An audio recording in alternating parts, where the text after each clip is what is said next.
Let me tell you about the most jaw-dropping revenge story I've ever heard.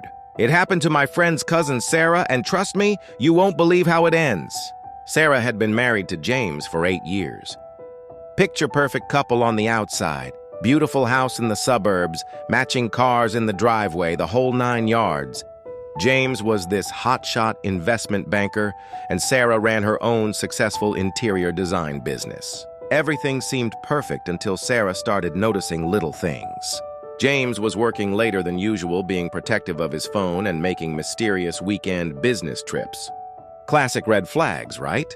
But Sarah wasn't your typical betrayed spouse who'd just cry and confront. No, she was playing chess while James was playing checkers. Instead of confronting him immediately, Sarah hired a private investigator. But here's where it gets interesting. She also started secretly moving money into a separate account and documenting everything. She knew the endgame would be worth the wait. 3 months later, she had everything. Photos, hotel receipts, text messages. James was having an affair with his colleague, Jessica. But wait, it gets better.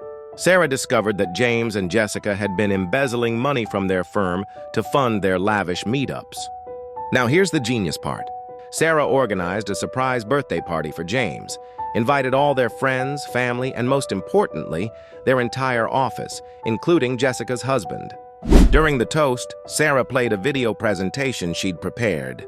It started with their wedding photos, then gradually transitioned to all the evidence she'd gathered. The affair, the financial fraud, everything. The room went dead silent. James stood there, glass in hand, watching his entire life implode. Jessica tried to run out, but her husband blocked the door.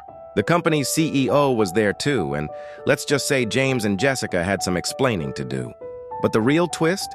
Sarah had already secured herself financially, filed for divorce, and reported the financial fraud to the authorities. By the time James realized what hit him, she was already living her best life in Bali, running her design business remotely. The aftermath? James and Jessica both lost their jobs and faced legal charges for the embezzlement. Sarah's interior design business flourished, and she even wrote a best-selling book about her experience. Talk about turning lemons into lemonade. The moral of the story? Sometimes the best revenge isn't just about getting even. It's about playing the long game and making sure you come out stronger on the other side. And Sarah? Well, she's doing just fine. Thank you very much. Sipping cocktails by the beach and designing luxury villas in paradise.